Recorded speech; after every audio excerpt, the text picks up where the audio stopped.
The curse arrived on the first day of autumn, carried on a wind that smelled of iron and old magic.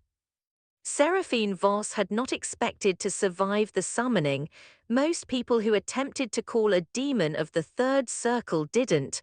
They burned from the inside out, or they lost their minds before the circle was even complete, their eyes going blank and glassy as something enormous pressed against the boundaries of their consciousness. She had known the risks. She had read every surviving text she could find on the subject, had borrowed books from libraries that weren't supposed to exist, had spent 3 years preparing herself for the possibility of failure. What she had not prepared herself for was success. He stood in the summoning circle like he had always been there, like the world had simply arranged itself around him and she was the newcomer. Tall, broad-shouldered, dressed in dark clothing that seemed to absorb the candlelight rather than reflect it. His features were severe, sharp jaw, heavy brow, eyes the color of deep amber that caught the flame and held it. He looked almost human, which was, she supposed, either a reassurance or a trap. His name was Vael, Demon Lord of the Abyss, Sovereign of the Seventh Reach, ruler of the oldest and most feared kingdom in the underworld. She had chosen him specifically because he was powerful enough to fulfill what she needed, and because the texts described him as disciplined, bound by ancient codes of conduct that other demons disregarded entirely. She had done her research. She had been careful. She had not, however, anticipated that he would look at her summoning circle with a kind of tired recognition, the way a person looks at an inconvenience they've encountered many times before. "You made an error," he said. His voice was low and even, not particularly threatening, just matter of fact. "Third line from the outside, the inscription curves the wrong direction." Seraphine looked at the floor, her heart dropped. She had spent 6 weeks on that circle. "Does that mean the summoning is invalid?" she asked, trying to keep her voice steady. "No," he said, "it means you've created something unintended."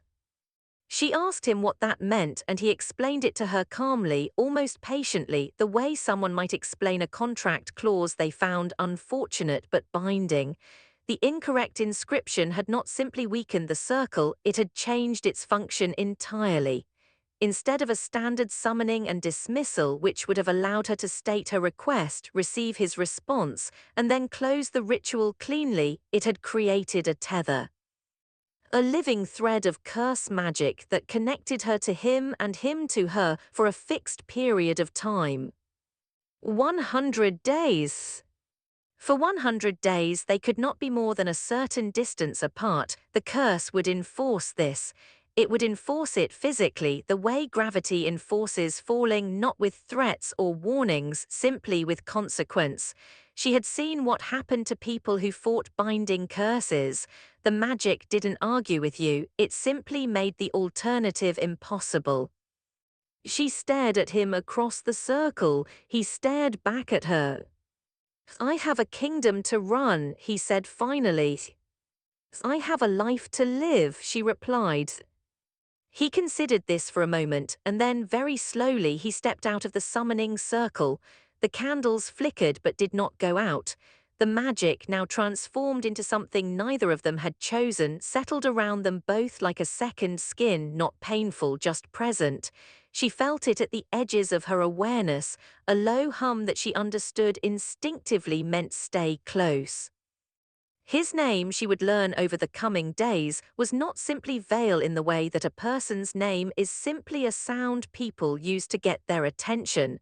It was Vael the way a title and a history and an entire genealogy can be compressed into a single word. He was thousands of years old. He had watched civilizations rise and collapse. He had made decisions that reshuffled the balance of power between the mortal world and the underworld so many times that the scholars who wrote about such things had lost count of the turnings. He was, by any reasonable measure, one of the most formidable beings in existence. And now he was standing in her small apartment above a bookshop in the city of Aldenmere, looking at her furniture with an expression of measured patience. She didn't know quite what to say to that. She wasn't sure there was anything appropriate. So instead she cleared her throat, gestured toward the kitchen, and asked if he wanted tea. He looked at her for a long moment. "I don't drink tea," he said. "I know," she said. "I was trying to be polite." Something shifted in his expression, not a smile exactly, but the precursor to one, the faint softening around the eyes that suggests a smile has been considered and not entirely rejected. He looked around the room again, books stacked on every surface, maps pinned to the walls, a desk covered in open notebooks, handwriting spilling across the pages in multiple colors of ink. A bookshop below and a life clearly lived mostly in service of information, of answers, of understanding things that resisted easy understanding. "Why did you summon me?" he asked. She told him she would explain when she was ready. He accepted this without argument, which surprised her. She had expected resistance, demands, the performance of power that she associated with beings accustomed to control. Instead, he simply nodded and asked where he was meant to sleep. She showed him the second room, which she used as a study. There was a couch against one wall, long enough to accommodate him if he didn't mind his feet hanging slightly off the end. He looked at it without comment. She provided blankets and left him alone, and she went to her own room and sat on the edge of her bed and took several very long, very careful breaths. She had summoned a demon lord. She had accidentally tethered herself to him for 100 days. And she still needed what she had originally come to him for, because the reason she had risked the summoning in the first place had not changed, would not change, regardless of the complications that had arrived alongside her failure. Her brother was dying. He had been dying for 3 months, slowly and then faster, a curse of his own that had been placed on him by something she couldn't name or fight or find. Every healer she had brought to him had said the same thing: the magic is too deep, too old, too entangled. She had spent those 3 months looking for an answer and had arrived at the end of her research at a single conclusion. The kind of curse that had been placed on her brother could only be broken by a being of equivalent power, something that came from the same ancient lineage as the curse itself. Something like the demon lord who was now, she assumed, lying on her study couch with his feet hanging off the end. She hadn't told him this yet. She needed to find the right way to ask. She needed him to understand that she wasn't simply careless, that she had not dragged him into her life through incompetence alone, but through desperation, through the kind of love that makes people do things they know are inadvisable. She needed him to see her as someone worth helping, not simply someone who had made a mistake. She didn't know yet that he had already made a few assessments of his own, that the books on her walls and the maps and the notebooks and the careful, anxious precision of her summoning circle, even with the flaw, had told him things about her that she hadn't said aloud, that he had recognized the specific texts she had used by the wear patterns of her circle's design. That he knew what kind of person spends 3 years researching something this dangerous without being motivated by something profound. He had not asked her why she summoned him because he didn't know. He had asked because he wanted to hear how she chose to tell it. Outside, the autumn wind moved through the streets of Aldenmere, carrying leaves and the smell of coming rain. Day 1 of 100 had begun, and neither of them knew yet what the other 100 would make of them. The first week was awkward in the way that only forced proximity can be. Seraphine was a person who valued her solitude. She had shaped her entire life around it. The bookshop was a business, yes, but it was also a kind of fortress, a legitimate reason to spend most of her hours surrounded by things that did not make demands on her emotionally. She was not unfriendly. She was simply self-contained in a way that made extended closeness difficult. Vael was, to her considerable surprise, also self-contained. He didn't fill silences the way she had expected a being of his stature might. He didn't assert himself constantly or pace the apartment with the restless energy of something confined. He sat, he observed. He occasionally asked brief, precise questions about things he noticed, the organization of her books, the particular maps she had chosen to display, the language of certain inscriptions she had written in the margins of her notebooks. His curiosity was not intrusive. It felt more like the attention of someone taking notes. She found this more unnerving than she had anticipated. She had prepared herself for a demon who would be difficult, volatile, demanding. She had not prepared herself for one who was simply very, very watchful.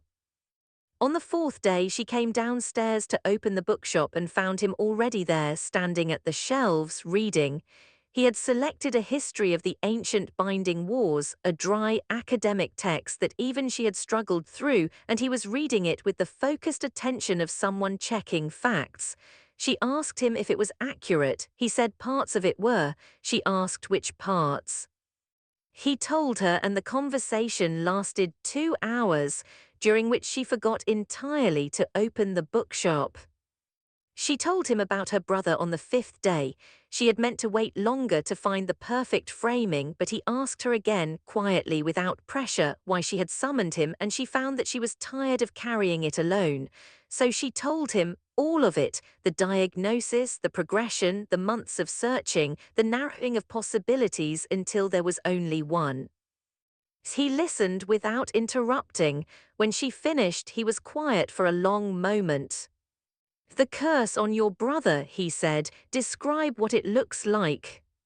She described it, the darkness beneath the skin, the cold that came off him even in warm rooms, the way light seemed slightly wrong around him, slightly dimmer. Vael was quiet again, then he said, "I know what placed it." She stared at him. "Can you remove it?" she asked. "Yes," he said, "but not yet." She asked why. He told her that the curse had been set to reject interference before a certain period of time had passed. To break it early would be to shatter it rather than dissolve it, and a shattered curse of that kind would not simply disappear, it would spread. It would move from the person it had claimed into the nearest living body it could find. "How long?" she asked. He looked at her steadily. "Approximately 100 days from when it was placed." The number settled between them like something that had been there all along, waiting to be recognized. She had made an error in the circle. She had accidentally created a binding that lasted exactly as long as she needed to be near someone who could help her. The curse on her brother would be ready to break at the same time she would be free. Whether that was coincidence or something older and stranger than coincidence, neither of them said aloud. But she thought about it for a long time after, lying awake in the dark, listening to the quiet of the apartment and the faint, steady hum of the magic that connected her to the being sleeping in the next room. She did not believe in accidents. She had, however, been wrong before. By the second week, they had developed something that resembled a rhythm. Seraphine ran the bookshop from morning until late afternoon.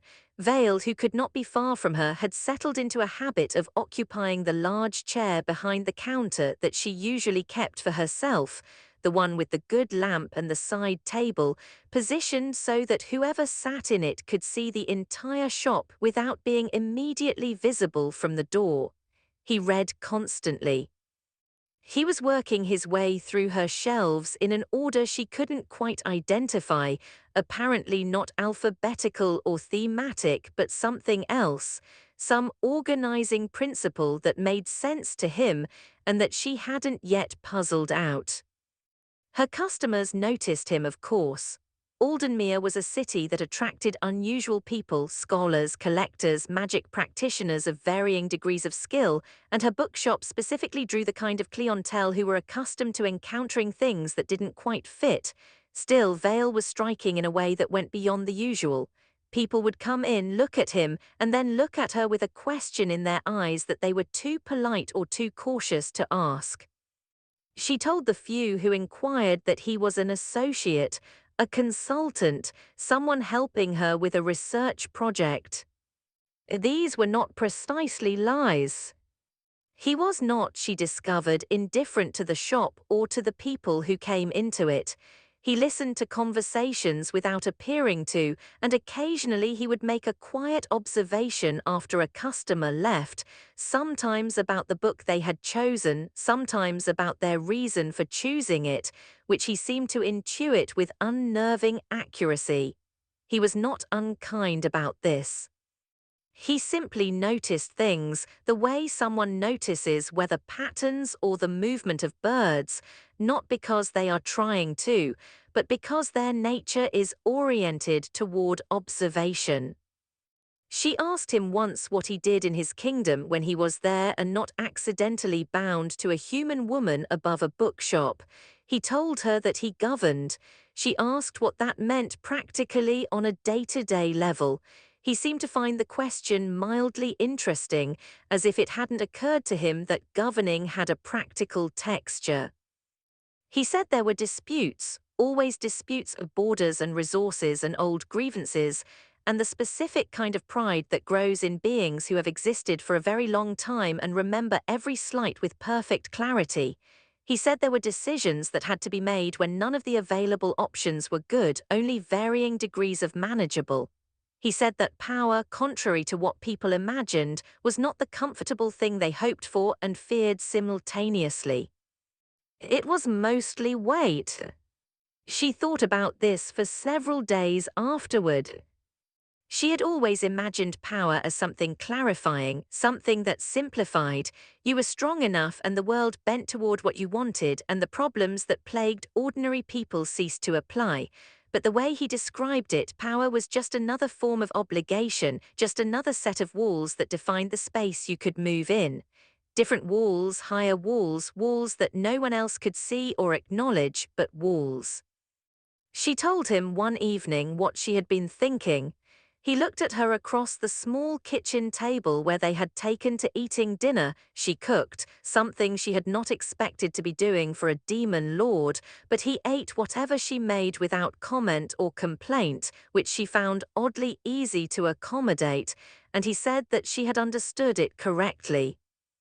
"Does it bother you?" she asked, "the weight of it?" "It used to," he said, "now it's simply what it is."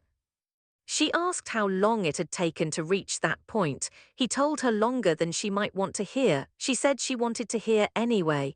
He told her about the early centuries when he had been learning what his power meant and what it didn't mean, when he had made errors of judgment that had consequences he still lived with, when he had not yet understood that capability and wisdom were not the same thing and did not arrive together. She found this unexpectedly moving, not pitiable, nothing like that, but moving in the way that honesty about difficulty always is. He was not performing humility. He was not strategic about this vulnerability. He simply answered her question because she had asked it genuinely and he had recognized the sincerity. "You're not what I expected," she said when he had finished. "I know," he said, "you expected something crueler." "I expected something louder," she corrected. He considered this. "The old are often quiet," he said. "It takes a great deal of time to learn that silence is not weakness." She thought about her brother who had always been the louder of the two of them, impulsive, generous, magnetic in the way that people who lead with their emotions tend to be. She loved him for exactly those qualities, even when they exhausted her.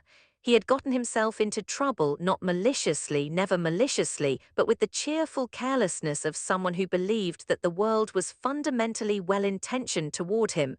Someone had proved him wrong. And now he was lying in a room in a care facility across town, growing colder by degrees, and she was sitting here talking to a demon lord about the nature of silence. She visited her brother every few days. Vael came with her, which she had expected to be complicated. How do you explain to medical staff, to the few friends who sometimes visited, the large, severe man who accompanies you and stands near the window and says very little? She had worried about this. In practice, it was less difficult than she had imagined. Vael had a way of becoming unobtrusive when he chose to. Not invisible, he was too large a physical presence for that, but unremarkable somehow. People's eyes slid past him in a way that she suspected was not entirely accidental. Her brother's name was Emil. He was 26 years old, and he had her same dark eyes and a laugh that could be heard from 2 rooms away, or at least it had been before. Now he was pale and cool to the touch, and he slept more than he woke, and when he woke he sometimes didn't recognize her immediately, and she would wait quietly until the recognition came back into his face, and then they would talk about small things, because small things were all she could manage without losing her composure entirely. The first time she visited while Vael was with her, she introduced them. Emil was having a better day, more present, more like himself. He looked at Vael with the directness he had always had, undimmed by illness. "You're not human," he said, not afraid, just noting. "No," Vael agreed. "Are you going to help her?" Emil asked. "Yes." Emil considered this for a moment, then he nodded as if a decision had been confirmed rather than merely announced. "All right," he said, and that was all. He turned back to his sister and asked her if she'd eaten, because she looked thin, which was very much like him. On the way back to the bookshop, walking through the autumn streets, the leaves now fully turned orange and gold against the grey stone buildings, Seraphine said quietly, "Thank you for coming." Vael said he asked the right question. She looked at him. "Which part?" "Whether I was going to help you," he said. "Most people meeting something like me ask other things, whether I'm dangerous, whether I can be trusted. Your brother went directly to what mattered." "He always has," she said. They walked the rest of the way in silence, the comfortable kind that she hadn't expected to be building with him, but that was undeniably there, settling between them like sediment, like the natural accumulation of shared time. In the 3rd week, something shifted. It happened gradually, the way most real changes do, without announcing itself. She began to notice things about him that she had initially overlooked in the focus on managing the practical situation. The way he moved through spaces with complete physical ease, never knocking things over, never miscalculating distance, not the performance of grace, but something more like the absence of the clumsiness that comes from being uncertain of your place. The way he listened to her when she was working through a problem, not passively but actively, asking a question here and there that changed the angle of her thinking without redirecting it. The way he seemed genuinely interested, not merely politely engaged, but interested in the particular texture of her understanding of things. He was, she realized with some discomfort, easy to be around, and she had not expected that. She had expected to manage him, to tolerate the proximity, to endure the 100 days as a necessary passage to the other side.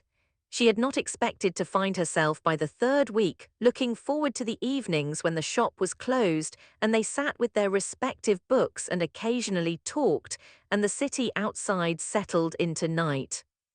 She told herself this was simply the result of forced familiarity. Humans were adaptable, they built comfort out of repetition.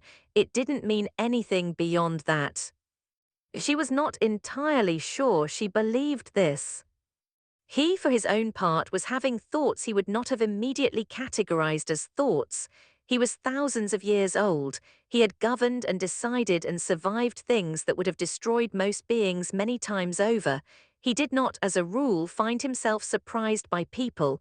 He was too old for that, had seen too much, had encountered every variety of human nature across enough centuries to recognize the patterns before they fully formed.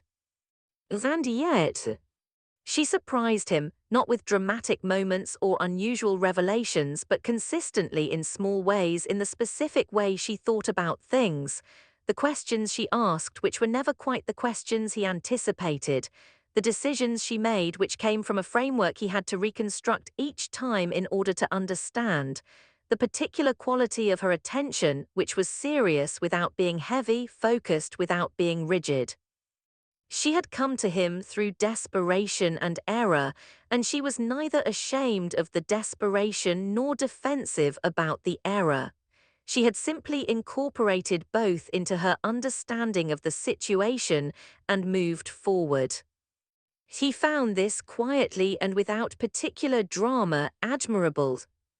He did not say so. The time for saying it had not yet arrived, and he was old enough to know the difference between a feeling and the appropriate moment for expressing it. But it was there, settled in the same way that the comfortable silences were settling, as something real that had not been planned and did not require immediate action, but would eventually matter.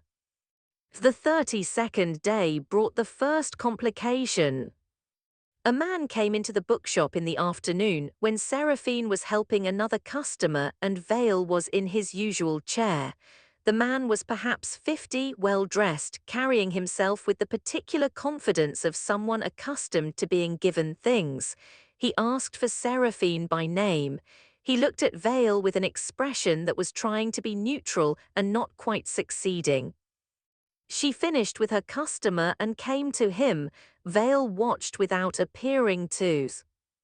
The man was a representative, he said, of the person who had placed the curse on her brother. He did not say his employer's name. He said his employer had heard that she was seeking help, and his employer wanted her to understand that the curse could be lifted simply, cleanly, without complication, if she was willing to give something in exchange. He named the thing. It was not a physical object, but a piece of information, something she had researched, something that would give his employer access to a person who had been carefully hidden. Seraphine was quiet for a moment, then she said, "No." The man said that perhaps she didn't understand the situation fully. He said her brother would not survive to the natural end of the curse's term. He said things were progressing faster than the scholars had estimated. Seraphine said, "Tell your employer that I said no, and that I said it understanding the situation completely." As the man left, she did not watch him go. She turned back to the shop as if he had been simply an ordinary customer who had wanted something she didn't stock. Vael came and stood beside her. He said nothing for a moment. He was lying, he said, about the progressions. She let out a long breath. "I know." "How did you know?" "Because I checked the progression yesterday," she said, "and it's not accelerating. He was trying to frighten me into a decision." Vael looked at her. Most people under that kind of pressure struggle to stay clear. "I can't afford to be unclear right now," she said simply. He was quiet for a moment. Then, "I want you to know that what's coming, the breaking, I have done this before, I know what I'm doing." She turned to look at him. It was the first direct reassurance he had offered in 32 days. "I know," she said, "I chose you because you were the best." Something moved in his expression, not quite the almost smile from that first night, but something warmer, something that had been building from that first not quite smile through the accumulated weeks of evenings and silences and small, honest conversations. "You should probably reopen the shop," he said. I know, she said, and went to unlock the door again, and the afternoon continued, ordinary and particular, one of the 100 days wearing itself toward an end that was still some way off. Somewhere around the 50th day, the curse began to make itself known in new ways. This was not uncommon, Vael told her. Binding curses of this type, old, complex, created through accidental rather than deliberate magic, tended to evolve as they matured. The connection between two people that a binding curse enforced was not static. It deepened with time, the way a root system deepens in soil, reaching further and finding purchase in new places. He explained this to her calmly, practically, in the tone he used for things he considered important information that she should have. She asked what the new ways would look like.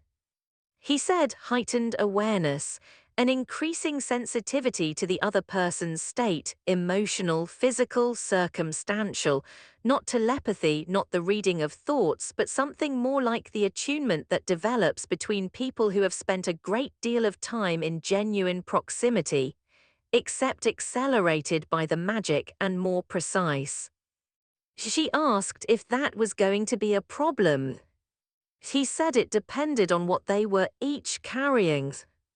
She understood what he meant. They had both been careful in their respective ways about the interior things. She had not hidden from him she was not by nature a person who performed wellness she didn't feel, but there was a difference between honesty about a situation and the deeper registers of feeling that she had kept largely to herself. The fear that sat in her chest every time she visited Emil and found him smaller somehow than the time before. The guilt that threaded through the fear, the sense that she should have found the answer faster, should have known sooner what he had needed. The loneliness that predated all of this, that had been with her long enough that she had stopped noticing it the way you stop noticing a sound that has been present for years. She discovered over the days that followed that he could sense these things, not read them, not name them without her help, but sense them the way you can sense weather in the air before it arrives. He would look at her sometimes, and she would know that he knew something was present in her that she hadn't spoken. He did not demand that she speak it, he didn't hover or push. But occasionally he would do something, make tea, which he had learned she drank in the evenings, or come to stand near her at the window when the city was lit for night, or ask her a question about something entirely different that still, somehow, opened a space in the conversation that let the thing she was carrying breathe a little, and she would find herself saying more than she had intended. She told him one night about the years before Emil got sick, about how she had spent most of her adult life building walls and calling them a personality. She said it wryly, aware of the irony, but there was real weight underneath it. She had loved her brother and her books and her work, and she had called this a full life, which it was, partially, genuinely. But there was a space she had walled off, not from deliberate decision, but from the accumulated effects of smaller decisions made over many years, each one reasonable, each one adding to the shape of a life that had less and less room for certain kinds of closeness.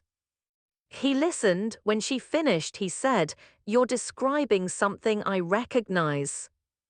She looked at him. "Not the same way," he said. "The circumstances are different, but the shape of it."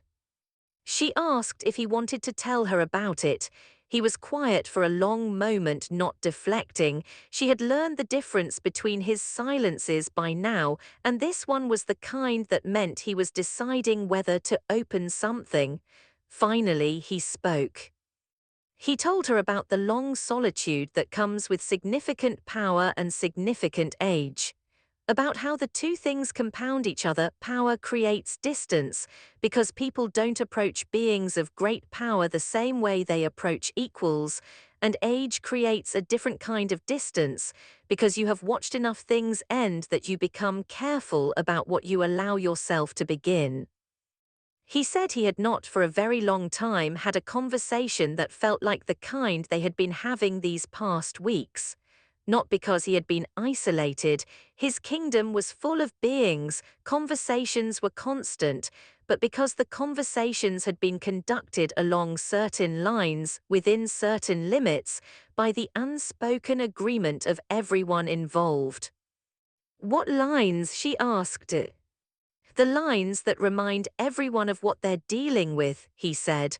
What I am, what my position is, what's appropriate to say to me and what's not. I don't know what's appropriate to say to you, she said. I know, he said, that's why we're having this conversation. They were quiet for a while after that. Outside, rain had been falling for several hours, steady and soft, and the city was darker than usual, the streetlights catching the water in ways that made everything look blurred and close.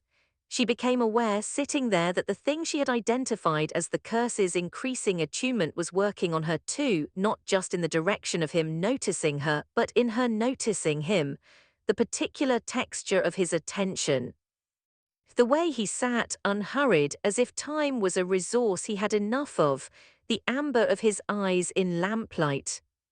She told herself this was the curse, the magic accelerating attunement, creating intimacy where there might not otherwise be intimacy.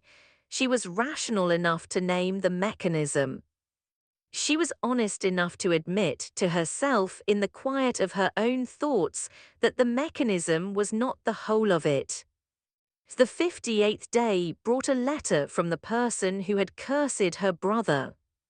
Not a representative this time, a direct communication, the handwriting precise and deliberate, the tone carrying the particular quality of someone who believed they had already won and was simply waiting for the other party to acknowledge it.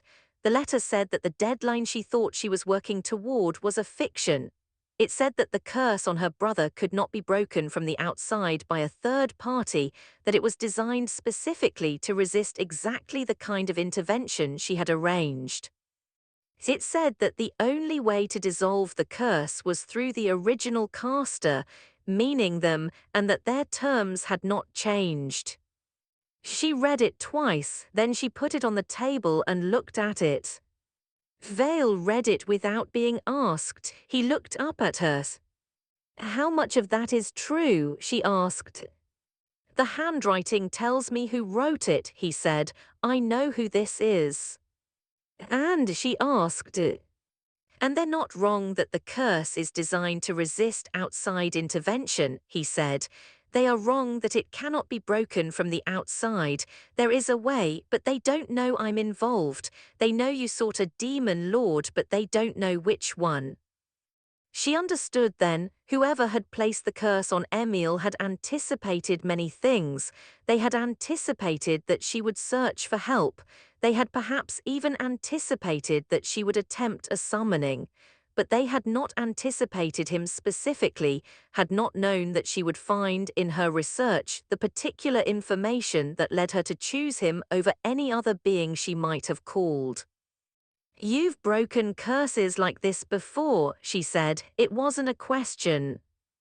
I placed the original framework that this curse is built from, he said, several thousand years ago. The person who cursed your brother is working from old texts, good texts but incomplete. They don't have everything. She stared at him. You placed the original framework. Yes. So you know exactly how to dismantle it. Yes. She sat back. The letter was still on the table between them. She felt many things at once, relief, which was immediate and physical, and something more complicated beneath it, which was the realization of how close she had come to believing the letter, how close she had come to making a decision that would have been the wrong one. She also felt something that was harder to categorize, which was gratitude of a kind she wasn't accustomed to. Not the gratitude of receiving a favor, the gratitude of being helped by someone who was helping not because they had to, but because they had chosen to, somewhere along the way, to be on her side. Vael, she said. He looked at her. She didn't say what she had been going to say. It wasn't the right time for it, and she knew that, and she knew that he knew it too, because he had that quality of attention that made evasion difficult. Instead, she said, "Thank you for staying." He looked at her for a moment, then he said, "I haven't gone anywhere." Which was technically true owing to the binding curse, but they both understood that wasn't what she had meant and wasn't what he was responding to. The weeks that followed were quieter in some ways and louder in others. Quieter because the shape of their days had become fully natural, not the careful navigation of the early weeks, but simply two people moving through shared space with the ease of people who have learned each other. Louder in the interior sense. The feelings that had been building slowly were fully formed now, legible, impossible to misname even if she was careful about when and whether she acknowledged them. She thought about this, the difference between naming something and acting on it. She had, by this point in her life, a well-developed instinct for patience. She had learned it through her work, through the research that required following a thread across many sources before it resolved into something coherent. She understood that arrival was preceded by process, and that the process had to be respected, not rushed. But she was aware increasingly of time as a presence in this specific situation. Not her brother's time that had become something she felt more clearly now had moved from fear to a kind of clear-eyed determination because she knew what she was working toward and she trusted the person who was going to help her get there. The time she was aware of was the 100 days themselves. They were past the halfway point. The other side was visible now. She had begun to wonder quietly what she was hoping for, what she thought would happen when the binding ended and her brother was healed and the emergency that had brought Vael into her life was over, whether she thought he would simply go back, whether she thought she would simply go back, whether there was a back to go to for either of them. She didn't ask him, not yet. She was waiting, she told herself, to see if the question became necessary. On the 73rd day she came downstairs early and found him at the window not reading, just looking out at the street. The city was still quiet at that hour, the light coming in grey and soft.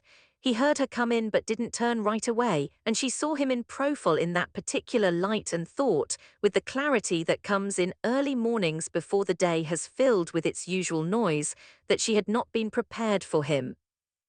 That all her research and all her preparation and all her careful 3 years of work had led her to someone she had not anticipated and could not have, and that this was possibly the most significant thing that had ever happened to her, larger even than the crisis that had initiated it.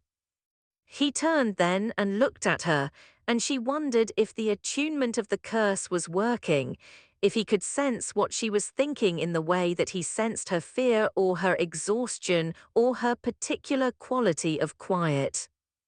"You're up early," he said. "I couldn't sleep," she said. He moved away from the window toward the kitchen. "I'll make tea," he said. She stared at him.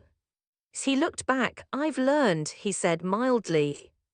She laughed. It was real laughter, unguarded, the kind that comes up before you've decided whether to let it. And he looked at her when she laughed, and the expression on his face was the thing that the almost smile from the first night had been building toward across 73 days, not almost anything, just fully itself, a warmth that had nothing strategic or performative in it, that was simply present and true. She thought 27 days. She thought, I need to say something before those 27 days are gone. The sky on the 90th day was the deep, washed blue of late autumn, the kind that appears only briefly between seasons when the warmth has left but the cold hasn't fully arrived. Seraphine stood at the window of her apartment, the same window where she had first seen him standing that early morning 10 weeks ago, and watched the street below and thought about endings and what they made room for.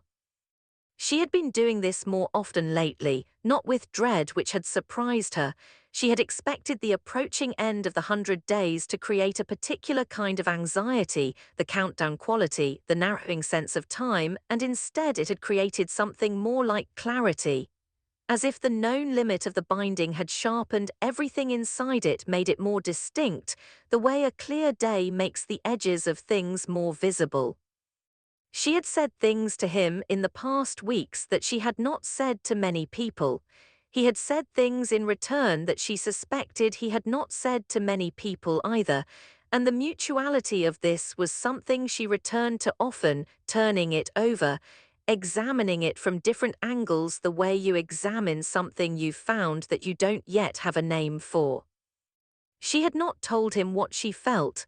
She had decided somewhere around the 80th day that she would, but not yet, the timing mattered, and she wanted to choose a moment that was separate from the emergency, separate from the gratitude and the crisis and the 100 days themselves, so that whatever she said would not be contaminated by the circumstances that had created the space for it. Vael, for his part, had been working. In the final weeks as the 100th day approached, he had been preparing the dissolution, gathering what he needed, going back through things he hadn't needed to think about in centuries, because the curse framework he had built so long ago had been built for other purposes entirely, and dismantling it required care. He did this quietly, efficiently, without drama. She saw the focus in him during this period, the particular quality of his attention when he was working on something serious, and she appreciated it the way you appreciate someone doing the thing they are genuinely good at, with the full weight of what they are. She visited Emil more frequently in those final weeks. He was paradoxically in some of his better days during this period. The curse had reached a kind of plateau, Vael had explained, as it prepared for its terminal phase, and during this plateau there was sometimes a period of relative clarity. She and Emil played cards in the afternoons. They talked about things they hadn't talked about in years, childhood things, specific memories, the small accumulated furniture of a shared history. She told him that it was almost time. He said he knew. He asked her what happened after. She said she wasn't entirely sure. He looked at her with his direct eyes and said, "I think you know part of it." She didn't answer that, but she smiled in a way that told him more than she intended.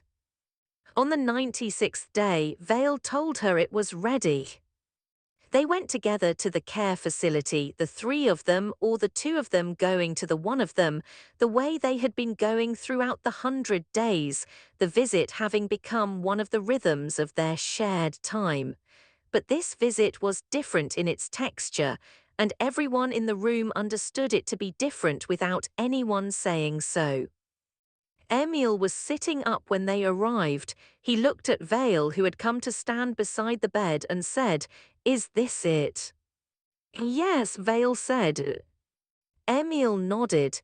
He reached out and briefly squeezed his sister's hand, and she held on longer than she had intended, and he let her, because he knew her well enough for that. What Vael did was not theatrical. She had half expected it to be. The dissolution of an ancient curse performed by a being of his power seemed like the kind of thing that should involve visible forces, dramatic light, the kind of display that announces itself as significant. Instead, it was quiet. He placed one hand on Emil's shoulder and was still for a long time, and the quality of the stillness in the room changed, not frightening but complete, absolute, every layer of noise and motion suspended. She felt the curse break, not saw, not heard, felt, in the way that the tethering magic had taught her to feel things she didn't have vocabulary for. It was like a not releasing, the specific relief of something that has been held tightly finally allowed to come undone. The cold that had been around Emil dispersed. The light in the room settled back into its normal relationships.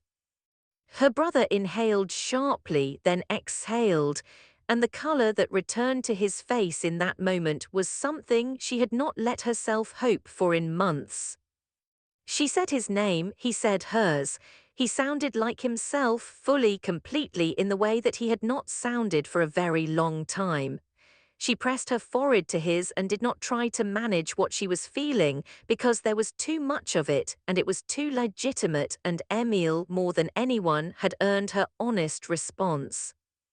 Vael stepped back. He gave them the space that the moment required.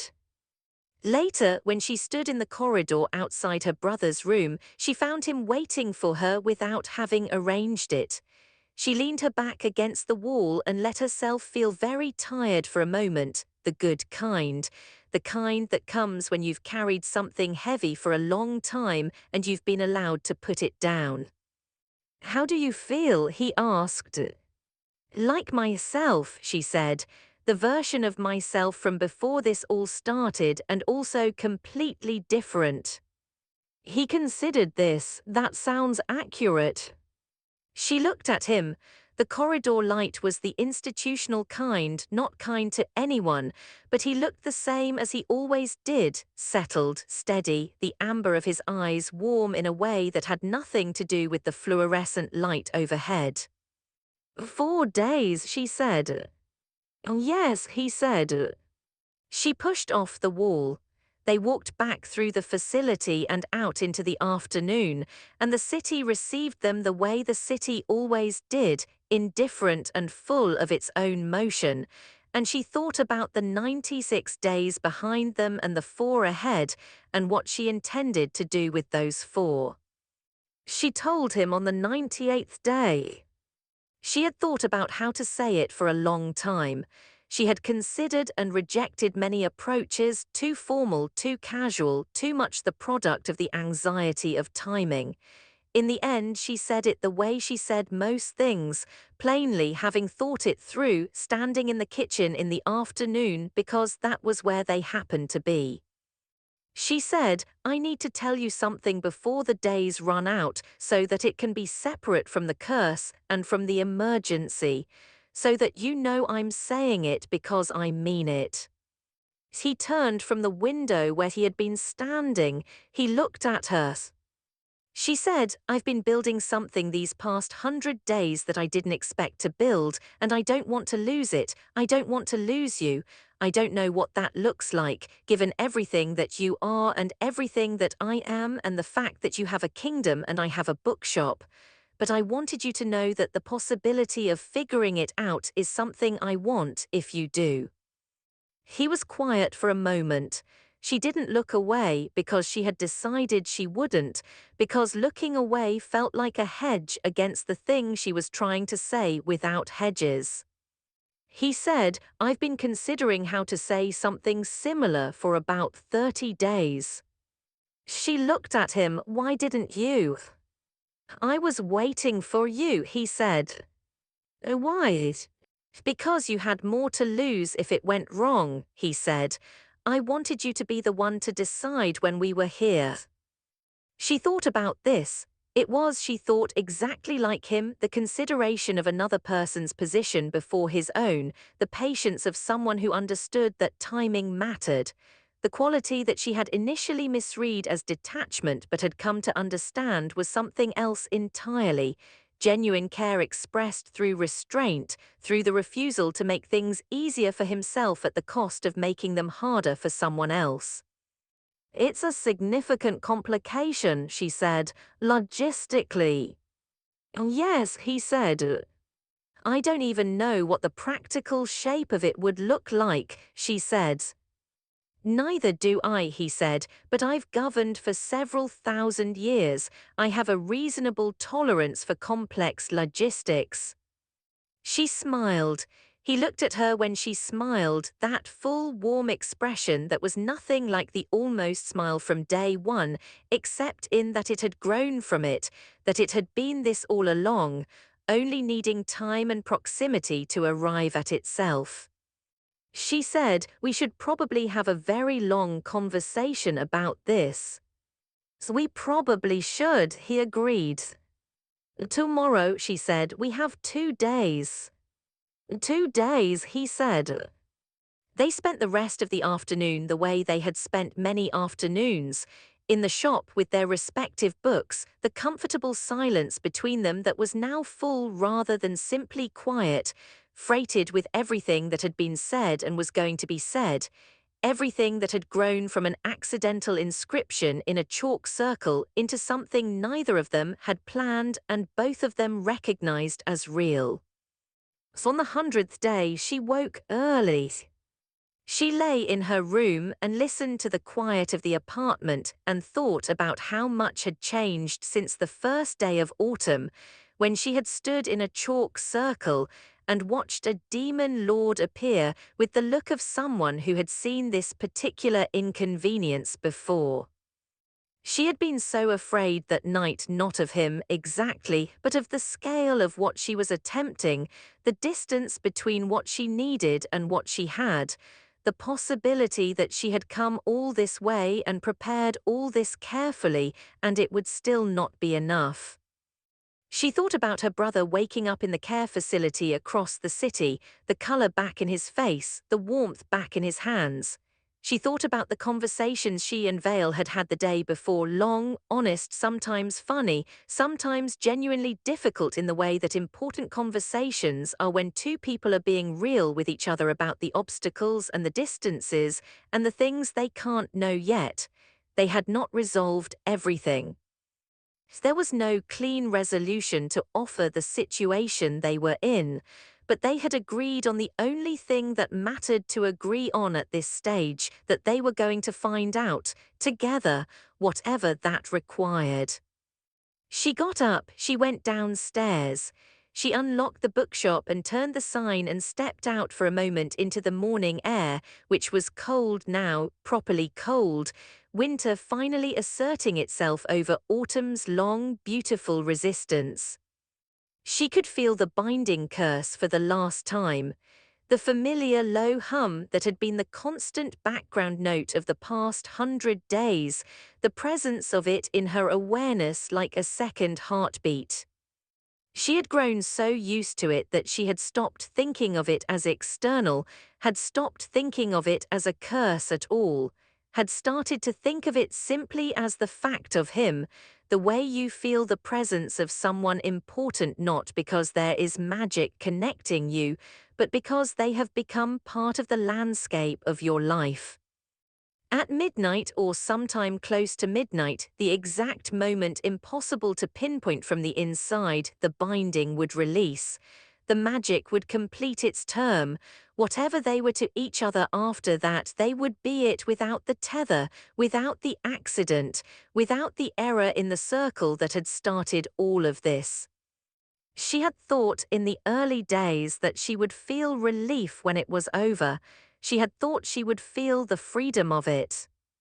Standing in the cold morning outside her bookshop, she found that what she felt was something different. Not loss exactly, because she was not losing what mattered, but a kind of gratitude for the thing she had accidentally made, the strange, crooked path of a mistake that had led somewhere she could not have navigated her way to deliberately. She had spent 3 years being careful. She had spent one very important week being careless. And the carelessness had given her something that the care alone never would have. She heard the bookshop door open behind her. She didn't turn right away. He came to stand beside her. He was quiet for a moment, looking at the street. "Last day," he said. "Last day of the curse," she said, "not the last day." "No," he agreed, "not the last day." The city was beginning to wake around them, the first lights in windows, the early sounds of people starting their days, the particular smell of a cold morning in a city where things were about to begin again. She turned to look at him and he was already looking at her, and the amber of his eyes in the early light was the same color it had been in candlelight on the first night, the color of something deep and old and fully itself. She thought about all the things she might say. She chose the simplest one. "Come inside," she said. "I'll make tea." He looked at her. The expression on his face was the one she had watched build across 100 days, from an almost smile in a candlelit room into this, fully open, fully warm, full of everything the 100 days had made. "I know how to make it now," he said. "I know," she said. "I was trying to be polite." They went inside. The bookshop surrounded them, full of its books and its light and the smell of paper and wood and the specific quiet of a place where many people have come looking for answers. Outside, the 100th day of autumn moved through its hours, ordinary and singular, the last of its kind and the first of something else. The curse ended at midnight as promised. She felt it go, the hum releasing, the tether dissolving, the magic completing itself and departing cleanly. She was in the study when it happened, at her desk, and she paused and sat with it for a moment, the peculiar lightness of its absence. Then she went back to work. He was in the kitchen. She could hear him, the quiet sounds of someone moving through a space they had come to know well. In a few minutes he would bring her tea, because that was something they had arrived at together over the course of 100 accidental days, and it had nothing to do with curses or bindings or the ancient mechanics of magic. She picked up her pen. Outside, the city carried on.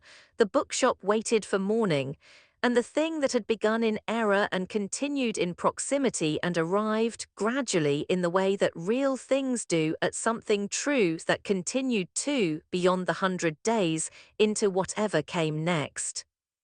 Which was, it turned out, quite a lot.